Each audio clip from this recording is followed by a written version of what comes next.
Tudo bem? Nós estamos aqui com mais um podcast Mais Brasília e hoje eu estou com ele, que é de Aracaju, veio para Brasília, é formado em gestão pública, pós-graduado em relações institucionais e é o atual secretário de esporte do Distrito Federal. Nós falamos aí com o deputado Júlio César, que foi secretário de esporte, como a pauta do esporte é muito extensa, aí a gente convidou o secretário de esporte, está aqui comigo, meu amigo Renato Junqueira. Tudo bom, Renato? Tudo bem, obrigado pelo convite, meu amigo Delmaço, a todos que estão nos assistindo aí, né, através desse podcast, o Mais Brasília.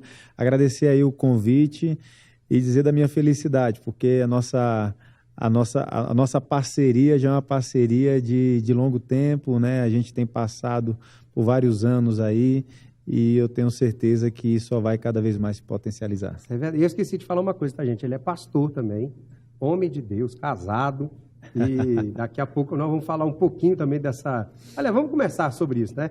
Renato, você se converteu com quantos anos? Como é que foi a sua conversão? Como é que você chegou? Ele é pastor da Igreja Universal do Reino de Deus. Sim. Como é que foi a sua conversão, o momento do seu encontro com Deus? Como é que foi isso? Olha, o meu pai era pastor da Igreja Universal. Seu pai? O meu pai era pastor da Igreja Universal, junto com a minha mãe. Uhum. E por questões de definições ou de escolhas pessoais, ele preferiu sair da igreja, sair da obra, né, naquela altura. E a minha mãe, naquela época, ela não concordou muito. E aí foi o que acabou culminando numa separação. Então, ela continuou um tempo na igreja, ele saiu totalmente, se desligou totalmente da igreja. E a partir daí a minha mãe, ela continuou comigo, com o meu irmão, só que chegou um dado momento em que ela acabou também se afastando. E nesse afastamento dela da igreja, acabou ocasionando alguns problemas na vida dela, problemas inclusive da saúde, e é que a medicina não encontrava uma solução, nem com tratamento, nem com medicamentos. E aí quando foge dessa capacidade humana de resolver o problema, e ela já vinha do altar, então ela sabia a quem recorrer, quem recorrer, que no caso ela voltou para a igreja, e quando voltou nós já éramos ali adolescentes, né? E aí ela foi curada, né, de um problema, um câncer de mama. Ela tinha sido diagnosticada, foi curada, foi liberta, e a partir dali a gente teve o primeiro contato com a igreja. Meu irmão foi o primeiro a se converter, e eu era da banda voou, né? Como diz lá no Nordeste, eu não queria saber nada, tinha minhas amizades, meus amigos. Seu pai e sua mãe estavam na igreja, você já era nascido? Já não? Já era nascido. Mas não estava... Recém-nascido. Recém-nascido. Tá, recém-nascido. Entendi. Recém-nascido. Aí com essa separação na adolescência, aí você não estava na igreja, não? Não estávamos, minha mãe retornou na igreja, foi quando aconteceu essa cura. E a partir daí a gente teve esse primeiro contato. Meu irmão se aproximou logo lá da ala jovem da igreja, né? Que, enfim, que é muito forte. E eu não me adaptei muito, não. Eu queria continuar no mundão, queria continuar com os meus amigos da escola, da rua, enfim. E o meu irmão se converteu mais rápido do que eu. Seu irmão é mais velho? Meu irmão mais velho.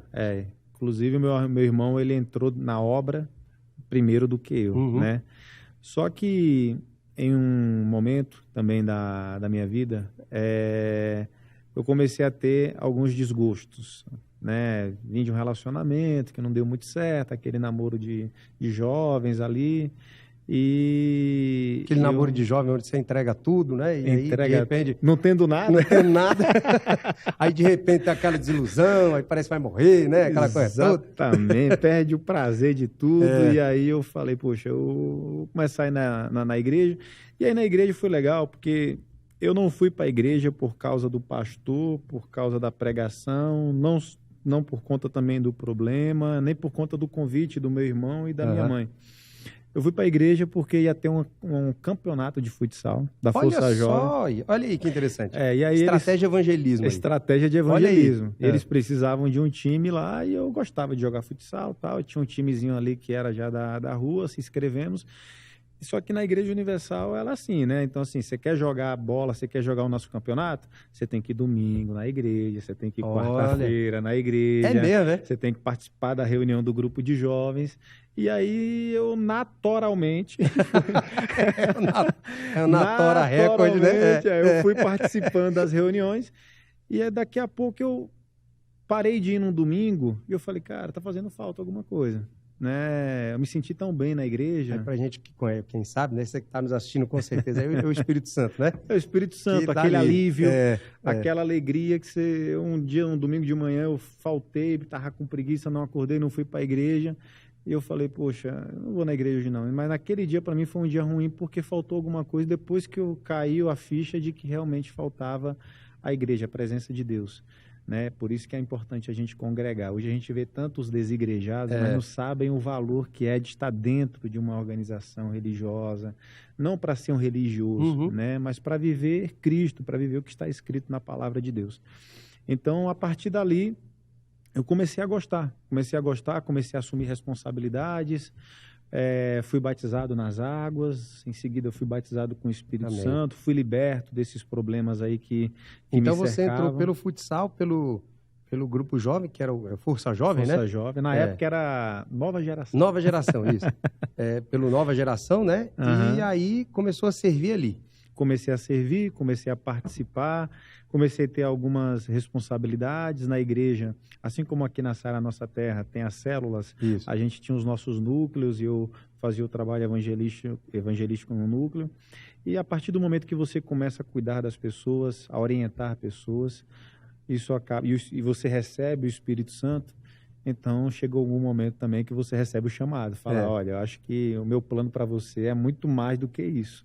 E aí, com 17 anos e meio, 17 anos e meio, eu fui chamado para ser pastor. Isso lá em Aracaju? Lá em Aracaju, Sergipe.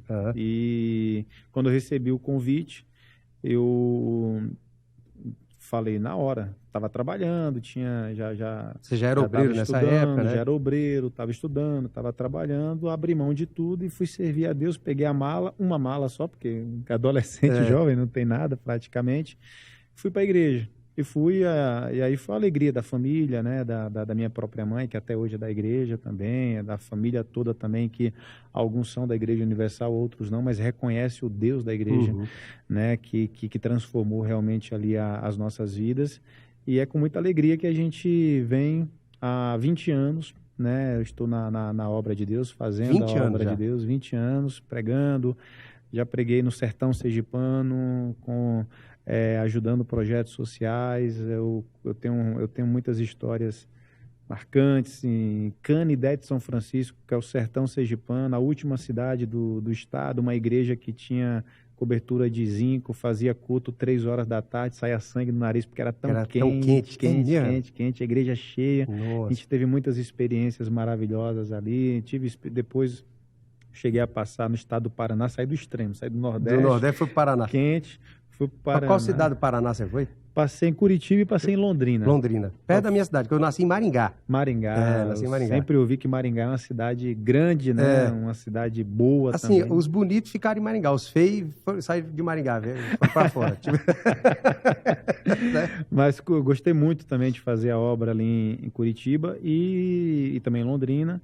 E sempre atuei à frente de igrejas, de grupos e principalmente do grupo de jovens. Legal. Foi aí o que despertou, né, nos nossos líderes também da coordenação política da nossa igreja, de nos convidar para assumir aqui em Brasília, na época, o Evandro Garla. Ele era o nosso coordenador do PRB Jovem na época, já estava há um tempo, mas ele acumulava o mandato de deputado distrital, acumulava a Secretaria Geral do partido. E aí precisava de alguém que tinha mais disponibilidade. Eu fui convidado para vir para Brasília para capitanear esse trabalho do PRB Jovem na época, que depois virou PRB Juventude e hoje é os Jovens Republicanos. Né? Fiquei 10 anos ali à frente, desbravamos, chegamos a todos os estados, aos 26 e o Distrito Federal, e também alcançamos em torno de mais de 2.000 municípios com esse trabalho com a nossa juventude. A juventude republicana instalada nesses municípios, é isso? Exatamente. Com diretório, forma. Isso, a experiência que eu adquiri na juventude da igreja, eu trouxe para a juventude partidária, que não necessariamente são jovens da igreja, são jovens de diversas religiões, né? Então, foi assim que eu cheguei aqui em Brasília, em 2014, estou aqui até agora, e Brasília é a cidade que nos abraça, né? A gente chega aqui, a gente se sente em casa, diferentemente Quando eu cheguei no Paraná, não que as pessoas não abracem, é porque a cultura é totalmente diferente, verdade. o clima é diferente. Mas aqui em Brasília, você quer comer uma boa comida sulista, você acha. Você quer comer uma comida nordestina, você vai para a feira de Ceilândia. Você quer comer uma comida de São Paulo, você também acha em qualquer lugar aqui. A feijoada boa do carioca, você acha uma boa feijoada. Então, Brasília é a cidade multicultural, né? E a gente encontra todas as regiões representadas aqui na cidade. E aí, vamos lá, você, beleza, converteu, virou pastor, pregou no sertão nordestino. Depois nós vamos falar um pouquinho dessas experiências aí. Chegou até a juventude do Republicanos, né? E assumiu a coordenação política aqui em Brasília do Republicanos, não é isso? Sim. Eu recebi em 2017, na minha vida foi tudo muito precoce, né? Então, em 2017, eu recebi o convite do presidente Marcos, eu já estava na juventude do partido, para poder presidir a Fundação Republicana Brasileira. Pronto. Para quem não sabe, a fundação, todo partido político, por lei, tem que ter uma fundação que promova a educação política para a sociedade de forma gratuita. É uma contrapartida, né, do fundo partidário, enfim, que é investido nesses partidos. E então eu fiquei de 2017 por 2 mandatos, de 2017 a 2019, de 2019 até 2021. E nesse período nós tínhamos um processo em andamento, que era o processo da criação da nossa faculdade, a Faculdade Republicana. Era um projeto inovador, porque seria o primeiro partido político. Verdade, nenhum partido político no Brasil tem uma faculdade, né? Exatamente. E aí, por meio da sua fundação, né, como mantenedora, ela entrou com esse processo, com esse pedido, que já vinha sendo discutido, trabalhado há muito tempo, com projetos, enfim. E aí, graças a Deus, nesse período, nós conseguimos destravar no MEC e conseguimos o credenciamento para o funcionamento acadêmico e administrativo da faculdade, iniciando o concurso de ciência política, gestão pública e vários cursos de pós-graduação. Então, foi uma bolha que o Republicanos, né, e a Fundação Republicana Brasileira, ela furou com a criação da Faculdade Republicana. E assim, eu na época, em 2017, eu tinha 28 anos de idade. E para quem não sabe, gente, ser presidente de uma fundação partidária é prêmio de consolação de políticos que não ganharam as eleições e fala, vai para a fundação do partido. E eu era o presidente mais jovem de toda a história de fundações partidárias. Eu fui o presidente mais jovem de fundação, né? Mas eu acredito que com os feitos ali alcançados, o trabalho que a gente fez educacional do nosso partido em todo o Brasil, mostrou que existe a experiência de vida e existe a experiência de gestão. Se você quer ter experiência de vida, ouça os mais velhos. Mas se você quer ter experiência de gestão, talvez você vai ter mais do que os mais velhos, porque tudo depende do que você faz com o tempo que você tem à sua disposição. Isso é verdade. Né? Então, essa experiência foi a que acabou aí nos credenciando. Acabou meu mandato na fundação. E aí o presidente Marcos falou, já que você pariu essa criança chamada Faculdade Republicana... Agora cuide. Aí eu fui lá, nós temos o diretor-geral até hoje, que é o Valdir Pucci, um excelente gestor acadêmico, né, que foi convidado por nós para poder estar à frente ali da Faculdade Republicana. E eu ajudei na diretoria administrativa da faculdade para...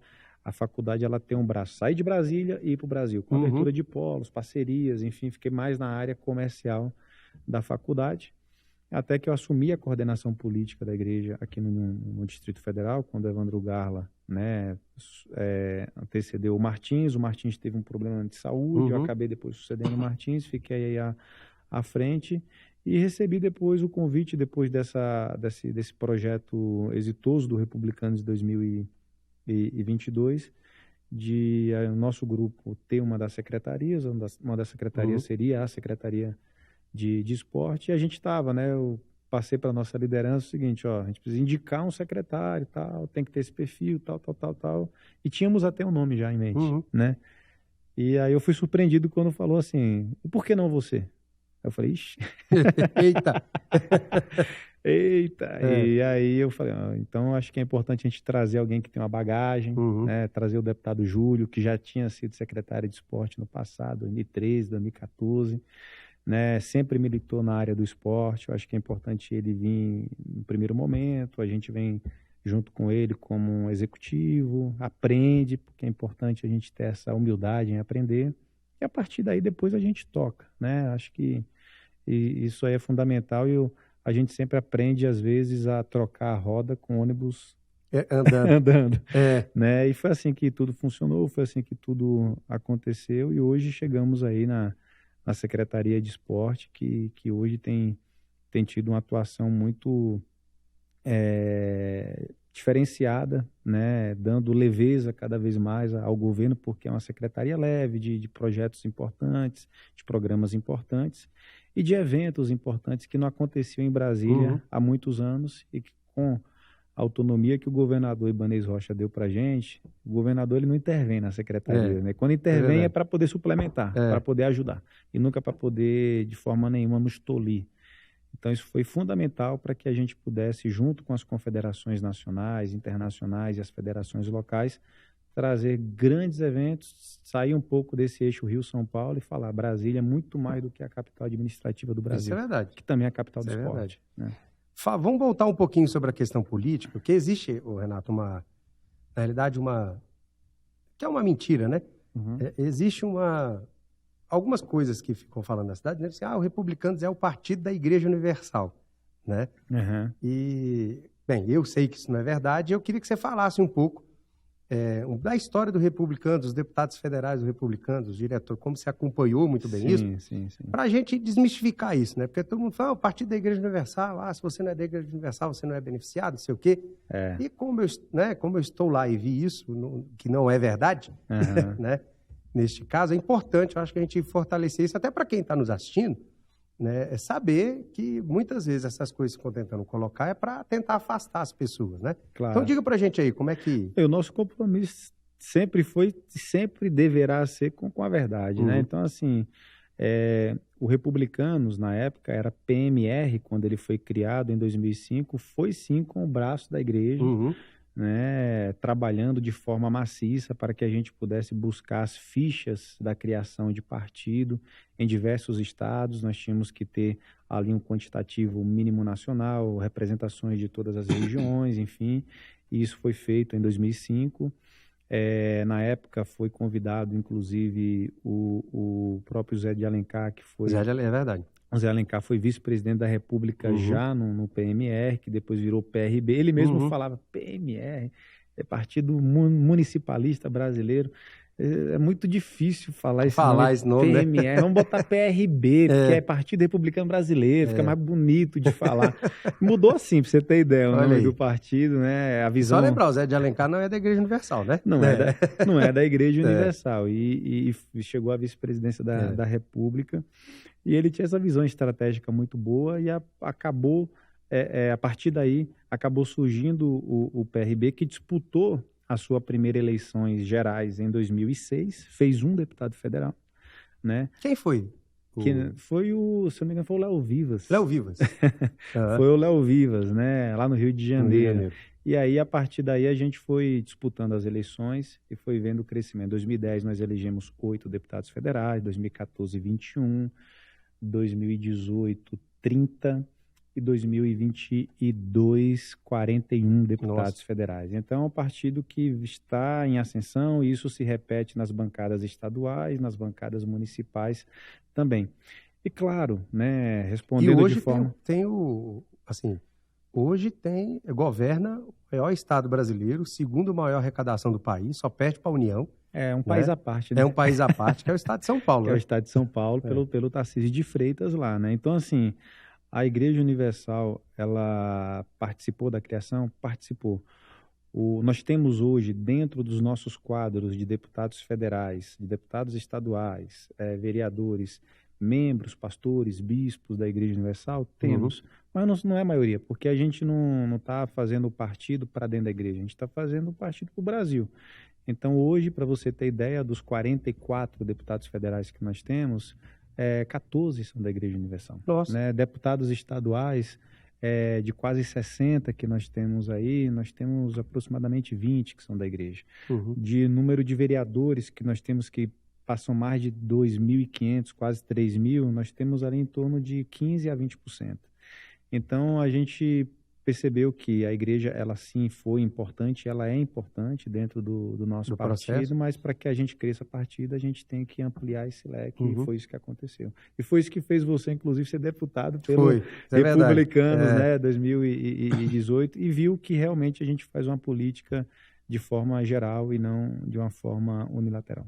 Aqui em Brasília, para deputado federal, elegeu o Fred Linhares, né? Fred Linhares, Que mais não é votado. da Igreja Universal, e Não o é. Júlio, que é da Igreja Universal, e agora elegeu o Gilvan também, O Gilvan Máximo. mas que infelizmente, por causa dessa adesão do Supremo, que é outro assunto para debater. Aham. Ô, Renato, outra coisa também, a gente vive no Brasil uma certa polarização.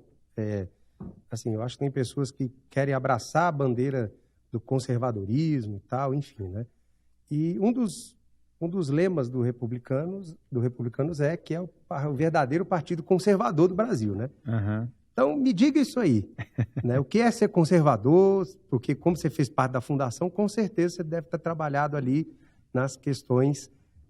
porque hoje existe uma confusão nessa questão do conservadorismo, as pessoas acabam não entendendo muito bem.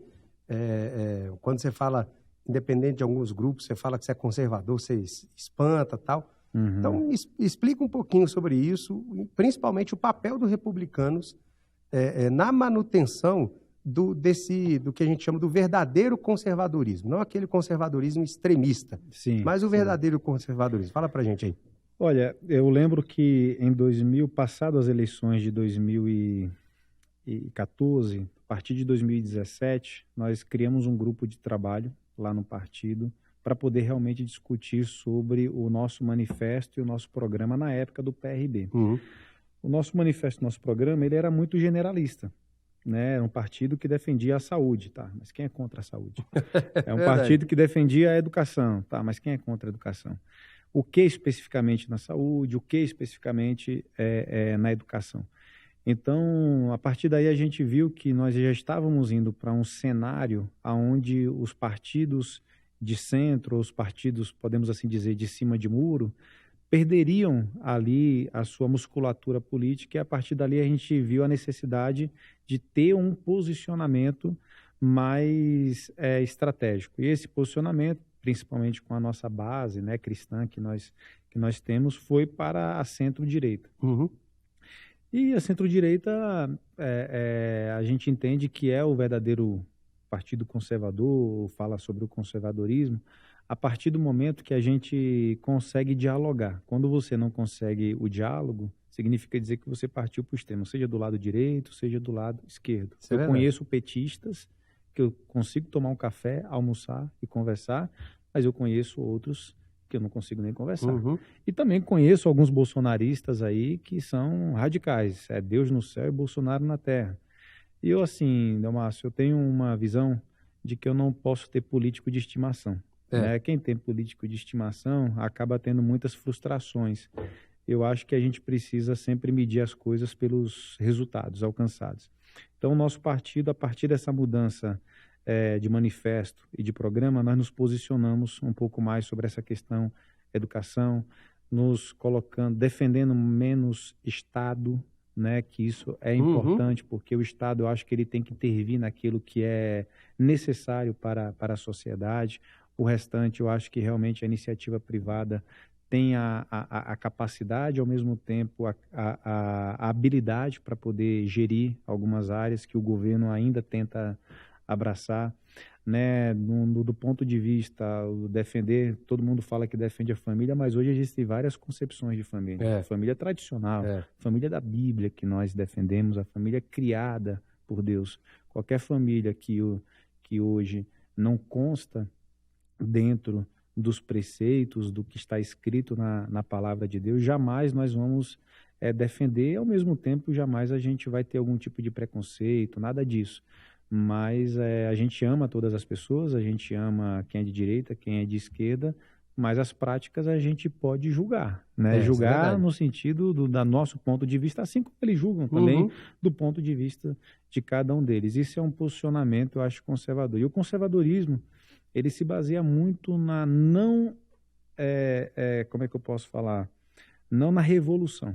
Quem defende revolução são os progressistas, né? São os revolucionários. São revolucionários e progressistas. Nós defendemos a revolução. Eu acho que tudo que é bom pode ser aprimorado e pode ser melhorado. Eu acho que a evolução ela faz parte também desse conservadorismo. O problema da esquerda, às vezes, é de acabar com algumas coisas e recriar outras sem uma testagem. É verdade. E na vida não é assim que as coisas funcionam. E os países que experimentaram disso, infelizmente, não têm tido bons resultados. E o que é interessante, Renato, você falou que se você que está em casa, se quiser pesquisar isso, você pega todos os partidos de centro-direita, que hoje, né, se enquadram nesse espectro político. O Republicanos é o único partido que no seu manifesto coloca explicitamente a defesa da família e das tradições. É isso aí. Eu quero ler aqui para vocês, eu abri o manifesto, que diz assim, ó: nós, os republicanos, acreditamos que a família é o alicerce da sociedade e a principal instituição de preservação e continuidade das tradições que performam o conjunto de valores em que acreditamos, tais como Estado de Direito, o apoio ao casamento tradicional, a defesa da vida desde a sua concepção, o respeito às autoridades constituídas, a deferência às instituições religiosas, a promoção e a valorização da história nacional, o respeito à fé e às tradições na discussão das pautas. O que é importante isso, né? Porque, claro, uma coisa é você ter uma atuação dentro de um espaço de tempo político, uma atuação política que possa defender essas pautas. Uma outra coisa é você ter isso internalizado dentro do partido. O que isso significa? Significa que qualquer deputado federal, né, ou qualquer parlamentar que estiver dentro do partido e infringir o manifesto do partido, ele incorre em infidelidade partidária. Exatamente. Certo? Então, assim, o que é importante deixar isso bem claro, né? De todos os partidos da centro-direita, claro que a maioria, né, tem no discurso a questão da defesa da família, da pátria, né? Enfim. Mas na prática, se você pega os manifestos, o único partido de centro-direita que tem lá explícito a defesa da família e das tradições é o Republicanos. E aí eu queria que você entrasse um pouquinho nessa questão do porquê explicitar isso. Porque, politicamente, muitas pessoas vão falar assim, não vamos tocar nesse negócio de família não, porque esse negócio pode dar, como é que fala? Pode dar desgaste. E por que da decisão do Republicanos de incluir isso no seu manifesto? Eu acho que foi exatamente por essa questão de se posicionar, né? Eu acho que a gente precisa realmente compreender e entender quais são o principal base de uma formação humana, que é realmente a família, né? Embora tenham pessoas que tiveram uma família perfeita e tem aqueles que não tiveram família perfeita. Eu, particularmente, eu tive uma infância muito difícil, porque os meus pais estavam separados, eu vivia no conflito dessa separação, mas eu tinha um braço familiar que me abraçou, da minha avó, dos meus tios, das minhas tias, enfim, e foi nesse momento realmente que dirimiu aí essa ausência dos pais. Então a família ela é fundamental para isso, né?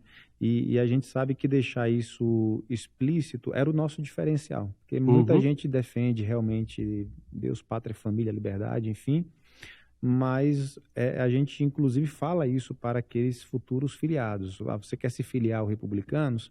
Antes de você se filiar, lê o nosso estatuto, lê o nosso manifesto, o nosso programa, veja se enquadra Para filiar tem que dizer que está de acordo com o manifesto do partido. Exatamente. Então, assim, bate com o que você acredita, com o que você confia, com o que você defende, então se filia. Se não bate, não se filia, porque vai chegar em algum momento que você seja um vereador, um deputado, vai precisar se posicionar, e se você se posicionar contra aquilo que o partido defende, isso pode gerar para você um problema futuro, inclusive com seus eleitores. Isso é verdade. Ou seja, não dá para enganar ninguém mais, né? Por isso, gente, é importante, eu falo sempre isso, Renato, aqui, que é importante a gente, ainda mais na internet, né? Gente, eu pesquisei aqui o manifesto do partido agora, né? Entrei aqui, li na internet, é importante a gente ver a coerência das coisas, principalmente dentro do processo político. Uma coisa é o que o rapaz está falando na época de eleição, e a outra coisa é o partido na qual ele está afiliado. Tem coisas que não são coerentes. Tem gente, por exemplo, que diz que defende a família, mas se filia num partido que defende abertamente o aborto. Exatamente. Né? Que defende abertamente, vamos dizer assim, a libertinagem, vamos dizer assim, né? Então, como é que vai ser isso? Exato. Aí a pessoa fala, não, porque aqui é mais fácil para me eleger, tá bom, mas na hora que você tiver com o mandato, o partido pede para você se posicionar dessa forma, e aí, como é que você vai fazer? E você sabe, né, Delmácio, que existem as inserções partidárias, que são os programas partidários. Qual o objetivo do programa partidário? É de promover os ideais que aquele partido defende. Então, se você, na sua vida, no seu mandato, na sua vida pessoal, você defende uma coisa, mas você é escolhido para poder falar na televisão, na rádio, aquilo que o partido realmente acredita. Quer que você fale? E aí? Porque o texto é baseado no manifesto, no programa de cada partido. Né? Então, assim, lá na ponta, você diz uma coisa, mas na televisão você vai dizer outra, ou seja, falta realmente, como você falou, da coerência. É verdade. Vamos agora entrar no esporte aqui do DF. Vamos. E, Renato, antes de mais nada, te parabenizar, viu, pela gestão que você e o Júlio fizeram e estão fazendo à frente da Secretaria de Esporte. Eu falei que o esporte no DF é outro, não só em trazer os eventos internacionais, mas principalmente as categorias de base, que é interessante, né? Se você traz um evento nacional, internacional, você acaba motivando as pessoas a entrarem no esporte. E eu queria que você falasse um pouco o seguinte, hoje Brasília se tornou, dentro da rota internacional, certo, uma opção das confederações e das federações internacionais em estarem realizando os seus eventos esportivos aqui. Recentemente agora a gente teve o beach tênis, né? Beach tênis, o Mundial. Isso, teve o Mundial. Vai ter, salvo engano, nesse final de semana o vôlei de praia, né? O Challenge do vôlei de praia. Tivemos o futevôlei essa semana. Tivemos o futevôlei, teve também o Mundial de vôlei de praia, teve... Nós tivemos o Jungle Fight, um evento de MMA, o maior da América Latina. Teve o recorde no Candangão, não é isso? No Candangão. Recorde de público no Candangão. Conta para mim um pouco, Renato, o desafio que foi colocar Brasília na rota dos eventos esportivos internacionais e nacionais também. Conta um pouquinho dessa... Olha, eu acho que primeiro, como eu falei, a questão da autonomia que o governador Ibanez tem dado para a gente. Segundo, eu acho que Brasília ela é estrategicamente muito bem localizada. É verdade. Isso facilita muito. Eu tenho essa facilidade. Eu acredito que meu amigo Cristiano Araújo, lá no turismo, também tenha de trazer grandes feiras e eventos turísticos para Brasília, porque Brasília está no coração do Brasil. Nós temos um hub aeroportuário extremamente estratégico, com voos direto para todas as capitais. Rede hoteleira ali perto do complexo e do Maria Garrincha, centralizados, bem pertinho, né? Próximo dos complexos esportivos. Tudo no plano piloto é 10 minutos. Né? Então, quando você conversa com uma confederação, como por exemplo esse ano nós vamos trazer os Jogos da Juventude, que é organizado pelo Comitê Olímpico Brasileiro. É a primeira vez que acontece em Brasília os Jogos da Juventude? Não, já aconteceu outras vezes, mas há mais de 10 anos atrás. Isso. Né? E aí a gente retorna esse evento para Brasília porque é um desafio montar evento com aproximadamente delegações entre atletas, técnicos, enfim, de quase 10 mil pessoas, para você montar uma logística de hospedagem, de aeroporto, das arenas esportivas, o desafio da logística dentro de cidades não planejadas como Brasília é. Então, isso dificulta. Inclusive, tem estados ou cidades aí que, infelizmente, os ônibus não conseguem nem entrar numa rua. Né? Então, isso muda totalmente a logística do evento, que acaba gerando alguns percalços durante a realização desses eventos. Então, aqui em Brasília é tudo muito largo, é tudo muito bem planejado. Né? É tudo muito bem centralizado, tudo é para o setor, até a chuva é para o setor. Até a chuva é para o setor, é verdade. Né? E a gente acaba divulgando isso para o Brasil e para o mundo. Então, quando a gente faz essa divulgação e eles experimentam fazer um evento em Brasília, eles querem voltar. Eles falam, poxa, tudo bem, vamos fazer no Rio, vamos fazer em São Paulo, são cidades grandes, cidades importantes, são cartões postais do Brasil também, mas Brasília tem um diferencial. E é mostrar realmente que Brasília não é só a capital do poder, né? O pessoal fala assim, vai para Brasília, você conhece deputado lá? O pessoal só acha que aqui tem Acho que é deputado, vizinho senador. do presidente. Você encontra o presidente no supermercado? Basicamente. Não. Brasília também tem os seus desafios quando você sai do plano, que é uma bolha, e vai para as regiões administrativas, que tem as dificuldades de todos os estados aí. Mas isso foi muito favorável a gente fazer essa divulgação de Brasília. Foi isso que permitiu com que Brasília fosse escolhida uma das sedes da Copa do Mundo Feminina de Futebol em 2027. Então, aqui e mais 7 estados foram escolhidos. Como eu falei, estamos trazendo agora, no mês de setembro, os Jogos da Juventude. No ano passado, nós realizamos o maior JUBES da história, que são os Jogos Universitários Brasileiros. Aqui também em Brasília, no ano retrasado, na época que o deputado Júlio estava na Secretaria de Esporte, foi realizado o JEBs, os Jogos Escolares Brasileiros. Estamos tratando para trazer mais grandes eventos, estamos em tratativas em trazer vários... Eu não sabia que as artes marciais, principalmente o MMA, era tão forte aqui em Brasília. Isso é verdade. Então, isso realmente me espantou. Então, a gente trouxe um teste de Jungle Fight, de repente a gente já trouxe o SFT, estamos trazendo, já trouxemos, melhor dizendo, o LFA, e faremos uma nova edição agora no dia 11 de julho, lá no Ulisses Guimarães. Temos uma negociação em andamento com o Chotô também, que é um grande evento de MMA, do Dedé Perdeneiras, que é um cara fenomenal e referência nas artes marciais. E estamos em tratativa aí também com o UFC, né? Junto com o pessoal do Arena, né? BRB ali, no Nilson Nelson, nós estamos tratando para trazer mais uma edição do UFC, porque o último que aconteceu aqui foi bem na pandemia, não teve público. Nós precisamos agora realmente trazer com o público, mostrar o quanto que Brasília realmente é uma cidade acolhedora. É verdade, e gosta, né? E gosta. Todos os eventos esportivos aqui, do futebol ao MMA, todos eles lotados. Você não encontra ingresso, é um negócio difícil. E assim, isso demonstra que tem público, né? Tem público. Tem muita gente de fora que vem para cá para assistir os jogos, tal, para ver, né? Tem muita gente, até porque Brasília, como é central, acaba chegando mais perto. Acaba fomentando aí o turismo esportivo, né? Então, uma das coisas que um dos critérios que nós estabelecemos na Secretaria para trazer esses eventos é o legado que se deixa para a cidade. Seja um legado social, de ter uma interação com projetos sociais da cidade, seja um legado econômico, né? Ou seja, é um evento que irá fomentar e aquecer a economia local no setor de hotéis, restaurantes, bares, enfim. Ou então existem contrapartidas estruturais. Por exemplo, um exemplo claro disso, nós trouxemos o ITF, um evento de tênis no ano passado aqui, e uma das contrapartidas que eles dão para a gente é construir uma quadra de tênis nos nossos centros olímpicos. Que legal. Ou seja, é uma forma de você colocar dentro de um equipamento esportivo, de uma estrutura esportiva, mais uma modalidade que precisa sair desse público que muitos acham que ainda é elitista, para os projetos sociais. E hoje a gente tem crianças, jovens, adolescentes e até mesmo idosos em situações de vulnerabilidade social que hoje jogam tênis, né? Que hoje tem experiência com tênis. Assim, é considerado um esporte de elite, né? Exato. Ou seja, que a periferia, em tese, não tem muito acesso. Isso é para realmente democratizar o acesso, né? O beach tênis agora, em todos os nossos centros olímpicos, nós estamos construindo quadras. Que legal.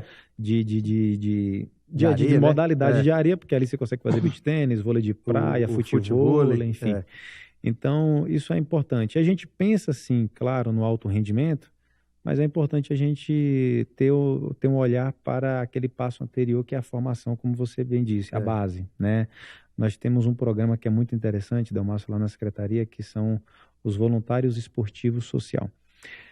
Quem são esses? São os invisíveis do Estado. São aqueles que não têm CNPJ instituído, são aqueles que jamais teriam acesso a recurso público, né? Porque eles são invisíveis mesmo. Mas tem um projeto sério. É um senhor aposentado que tem uma escolinha de futebol gratuito para a comunidade e que precisa... Em Brasília isso tem muito, gente. Muito. Demais da conta. Isso é muito bom. Muito. Isso mostra, assim, a paixão, primeiro, que essas pessoas têm pela modalidade delas e acaba tirando esses jovens, essas crianças da criminalidade e tal, enfim. E conta mais um pouquinho desse... Não, e aí a gente entra para poder subsidiar, né? Tudo bem, você não pode receber recurso, né? O projeto, você não pode receber recurso, você pode receber bola, você pode receber uniforme, você pode receber estrutura. E o professor, ele entra como um voluntário, a gente consegue dar para ele um subsídio de até R$ 800 por mês para que ele não pare aquele projeto. Porque às vezes ele está ali porque está parado, não está fazendo nada, ficou desempregado. Subsídio mais uma ajuda de custo, né? Uma ajuda de custo para a questão de transporte, para a questão de alimentação, enfim, e para que o projeto continue. Então é uma forma também do Estado chegar nesses invisíveis e ali a gente vê de modalidades de futebol, de ginástica, de basquete, de vôlei acontecendo às vezes na garagem de casa, acontecendo num campo sintético público, numa quadra Eu poliesportiva. fui visitar Renato, que inclusive vocês atendem com esse programa, lá no acampamento Dorothy, que fica em Sobradinho, fica Sobradinho. E é um professor de jiu-jitsu. Para quem conhece o acampamento Dorothy, é um assentamento, né? Que foi determinado pelo governo federal na época, tal, enfim. E a casa bem simples mesmo, assim. E era a casa desse professor. Na frente ele cobriu lá com uma lona, né, aquela lona de caminhão, e botou uns tatames que a Secretaria de Esporte cedeu para ele lá. E os meninos todos felizes ali e tal. E quando a gente chegou para fazer a visita, né, o professor dando aula ali para os meninos, tal, direitinho. E depois a gente foi conversar. Uma casa muito simples mesmo. Ele falou, olha, graças a Deus, ele falou desse projeto, que isso funciona aqui em Brasília, porque senão esses meninos iam ficar onde? Exatamente. Tinha uns 30 meninos ali entre 8 e 10 anos de idade. Né? E muitas vezes a gente está na secretaria, sentado, a gente não sabe o alcance que um projeto que para o Estado é nada, é verdade. Né?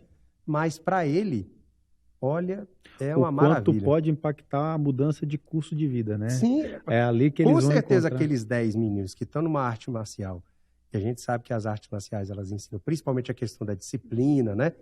Eles não vão estar vulneráveis para a criminalidade. É isso aí. Pelo menos eles ali vão ter essa consciência, né? É uma alternativa, né? Ou seja, você tem isso aí, ó. Você tem o mundo do crime, enfim, você conhece muitas pessoas, inclusive, que escolheram esse caminho, mas existe uma alternativa aqui, ó. Você pode ser um atleta, você pode ser melhor, você pode, através do esporte ou de uma modalidade que você escolher, dar uma qualidade de vida melhor para sua família.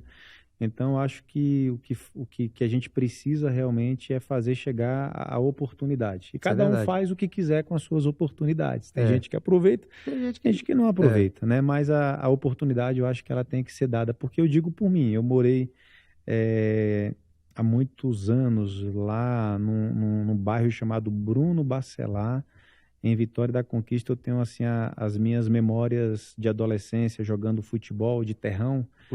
E hoje o que a gente mais faz na Secretaria de Esporte é inaugurar campo sintético.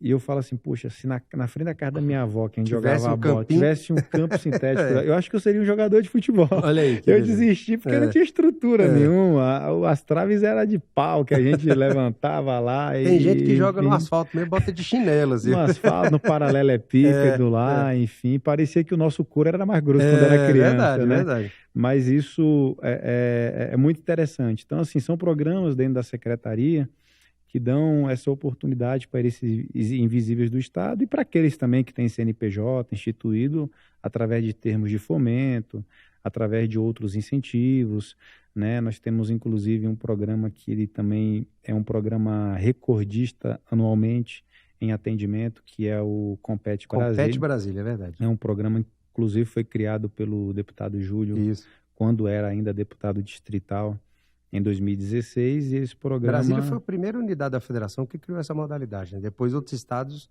começaram a copiar. Né? E é bom você se tornar realmente uma referência, verdade. Né? Inclusive, nós recebemos recentemente técnicos do Ministério do Esporte, porque eles estudam em fazer esse programa Compete também no governo federal, através do Ministério do Esporte. Então, é bom saber que Brasília realmente tem se tornado referência. E só no ano passado, em 2024, nós atendemos 5.500 atletas, passagens nacionais, internacionais, aéreos e também terrestres, e um investimento de mais de R$ 9 milhões. E aí é o desafio de sempre, né? Quanto mais a gente divulga o Compete, mais demanda tem, é verdade. acaba surgindo, e cabe a nós, administrativamente, termos todos os mecanismos ali legais e contratuais para que a gente possa atender cada vez mais a comunidade. Mas isso é bom, né? Você colocar um atleta de Brasília nas maiores competições nacionais e internacionais, ou seja, eles podem competir. Por isso que o nome do programa é aconteceu Compete. com o Caio Junqueira, né? Caio Sena. Caio Sena, Caio Sena, isso. Meu irmão. Seu irmão.